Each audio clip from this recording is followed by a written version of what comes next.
కదండి, బాగున్నారా?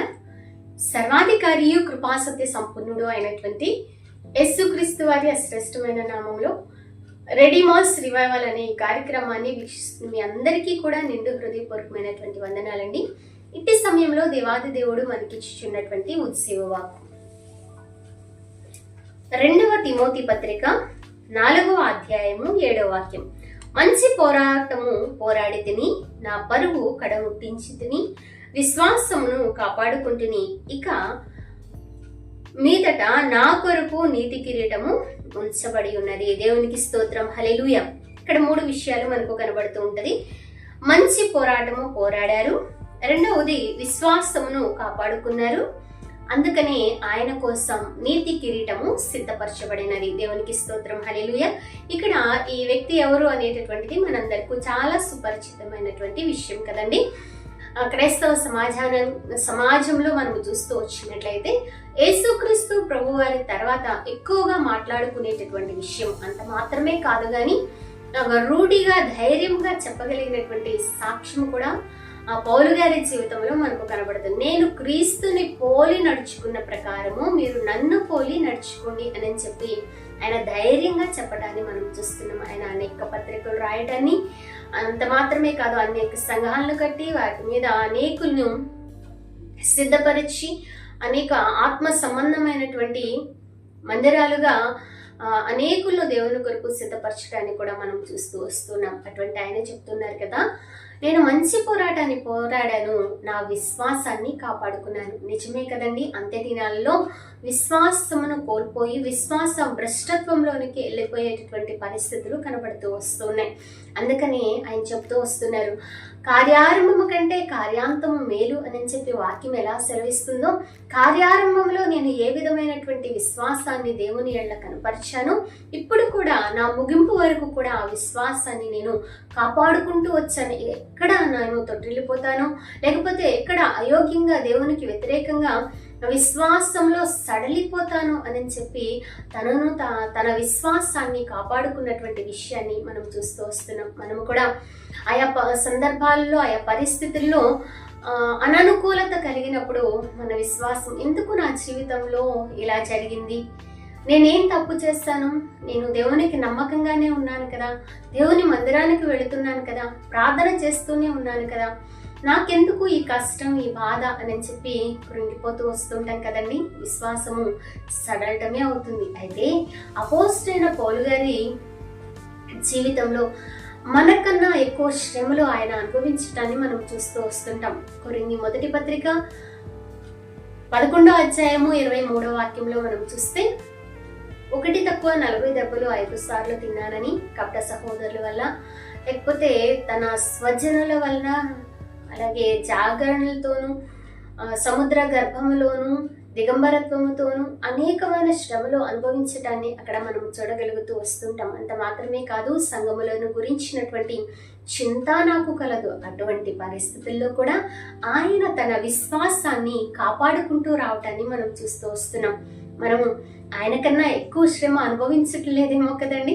ఎవరికి వారం పరిశీలన చేసుకున్నాం. కానీ ఈ లోకంలో ఒక మాట అంటుంటారు, ఎంత చెట్టుకు అంత గాలి అని చెప్పి.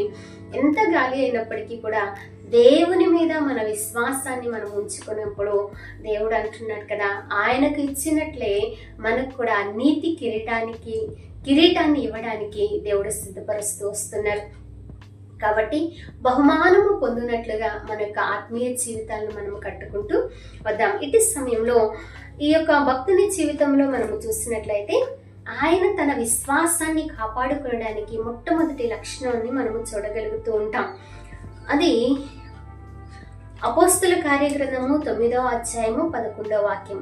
ఇదిగో అతడు ప్రార్థన చేయుచున్నాడు. దేవునికి స్తోత్రం, హల్లెలూయా.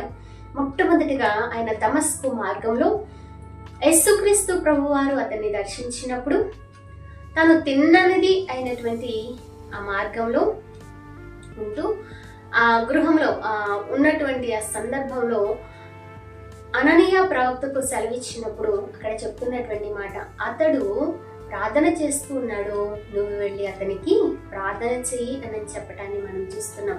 అంత మాత్రమే కాదండి, అతడు నా నామం కొరకు అనేకమైనవి భరించవలసి ఉన్నది అని చెప్పి దేవాది దేవుడు సెలవిస్తున్నాడు. మొట్టమొదటి విషయం ఏంటంటే, మనము రక్షించబడటానికి లేకపోతే ఆత్మీయ జీవితంలో విశ్వాసంలో నిలకడగా ఉండి నీతి కిరీటాన్ని పొందుకోవాలి అని అంటే మనము చేయవలసినటువంటి పని ప్రార్థన. దేవునికి స్తోత్రం, హల్లెలూయా. ఈ లోకంలో చెప్తుంటారు భౌతికంగా శ్వాస మీద ధ్యాస ఆరోగ్యాన్ని కలుగజేస్తుందంటండి. అలాగే ప్రార్థన మీద ధ్యాస మన విశ్వాసాన్ని పెంపొందిస్తుంది. దేవునికి స్తోత్రం, హల్లెలూయా. ఒకవేళ ఈ భౌతికమైనటువంటి లోకంలో భౌతిక శరీరానికి శ్వాస మీద ధ్యాస పెట్టి ఆరోగ్యాన్ని పొందుకున్నప్పటికీ ఏదో ఒక రోజు వారి జీవితాన్ని ముగించి వెళ్ళవలసిందే. కానీ మన విశ్వాసము బలపడినట్లుగా ప్రార్థన మీద ధ్యాస మనం పెట్టినట్లయితే మనము నిత్యము జీవించేటటువంటి వారంగా, నిజమే కదండి. ఈ యొక్క అపోస్తలుడైన పౌలు భక్తులు గారిని ఆ రోజు నుంచి ఈ రోజు వరకు మనం చెప్పుకుంటూనే ఉన్నాము.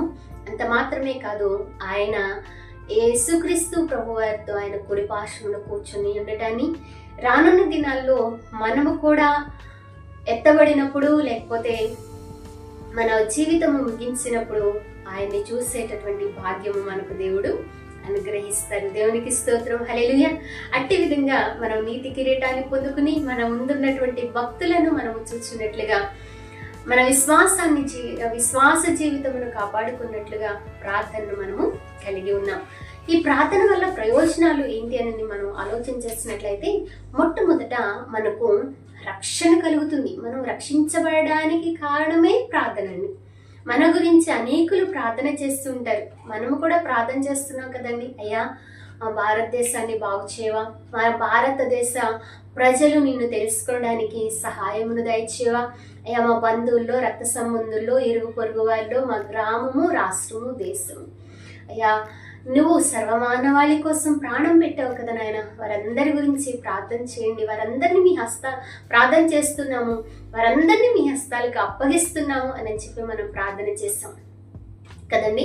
ప్రార్థన రక్షణ కార్యాన్ని జరిగిస్తుంది. మనం రక్షించబడ్డాము అంటే మన గురించి మన ముందున్నటువంటి తరాలు కావచ్చు, లేకపోతే మన తోటి తరాలు కావచ్చు, ప్రార్థన చేసిన వారిగా ఉంటున్నారు అని చెప్పి.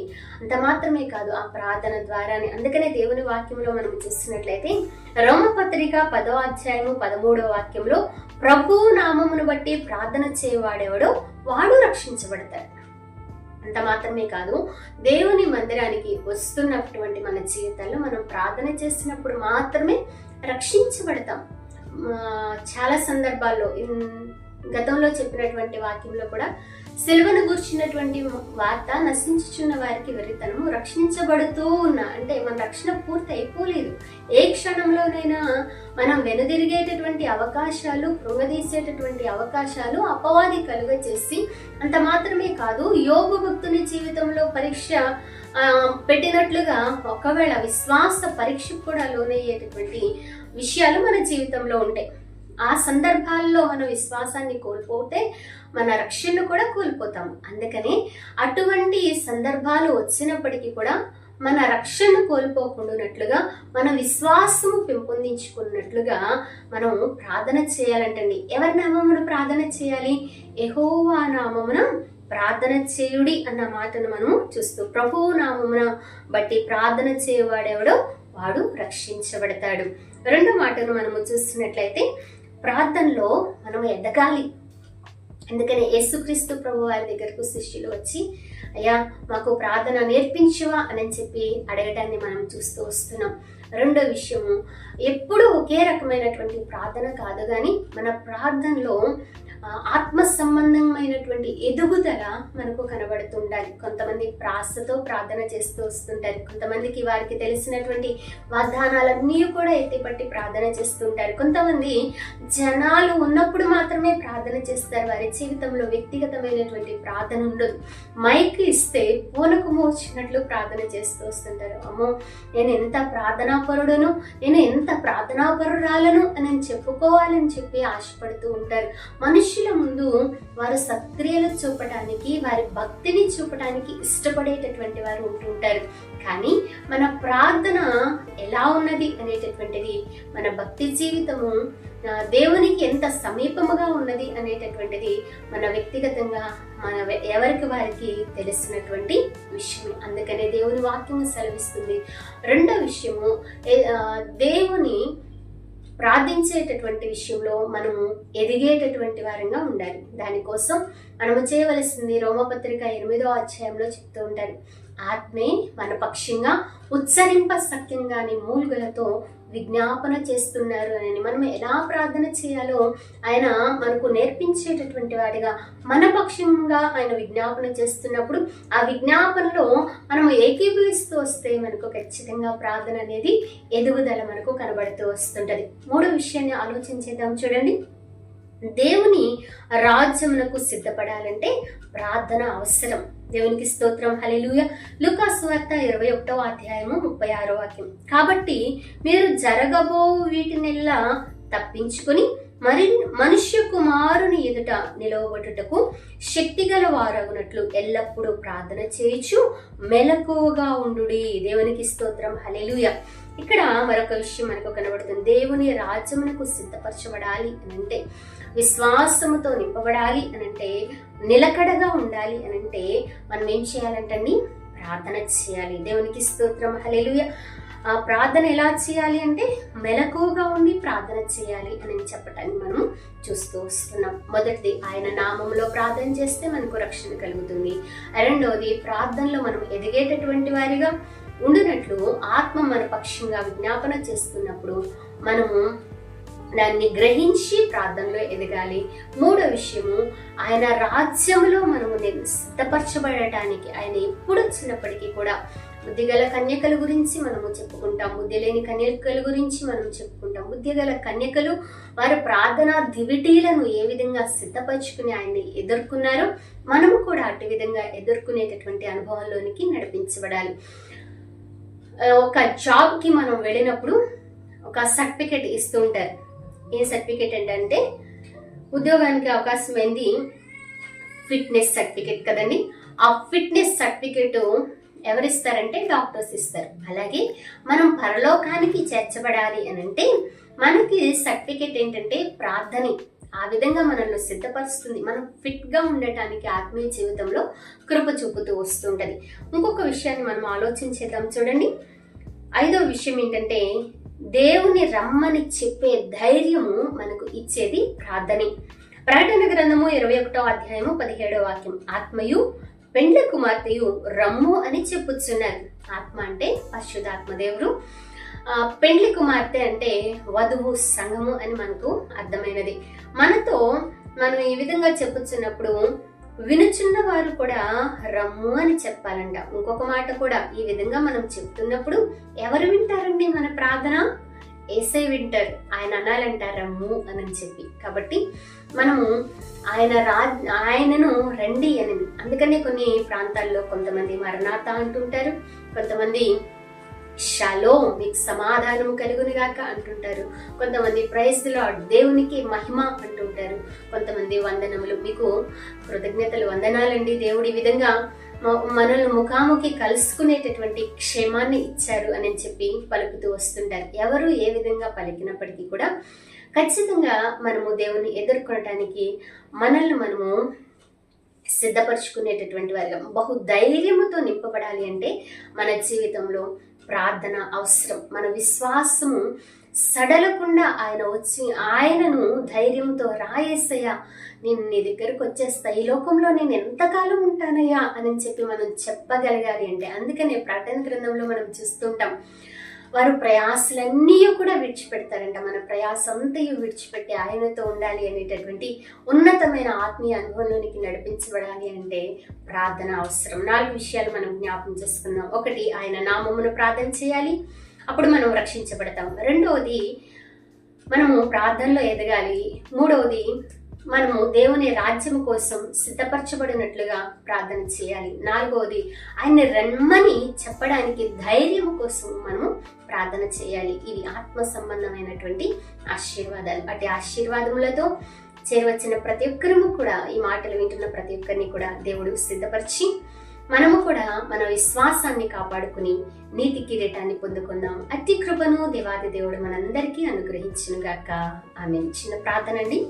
పరిశుద్ధుడైన తండ్రి, మహోన్నతుడా, మీకు స్తోత్రాలు. ఈ సమయంలో ప్రార్థన మా యొక్క భక్తి జీవితానికి ఎంత ప్రాముఖ్యమైనదో, ప్రార్థన వలన ఏ ప్రయోజనాలు మేము పొందుకుంటామో, మా విశ్వాసానికి ఏ విధంగా తోడ్పడుతుందో మీరు మాట్లాడుతూ వచ్చారు. ఈ మాటలన్నిటినీ మేము ఆలోచన చేసి అనుసరించి నడుచుటకు మీరు కృప చూపించండి.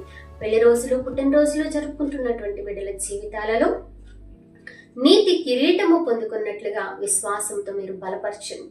ఈ మాటలు ఎవరైతే విని నేను ఈ విధంగా ఉండాలి అని చెప్పి వారి ప్రార్థన బలిపీఠాలను మరలా కట్టుకునడానికి సిద్ధపరుచున్నారు, వారిని మీరే బలపరిచి అంతం వరకు నా తండ్రి ఆ తీర్మానంలో నిలుచుటకు సహాయమును దయచేయమని యేసయ్య ఉన్నతమైనటువంటి నామమున ప్రార్థించి అడిగి వేడుకను పొందుకునే నాము తండ్రి.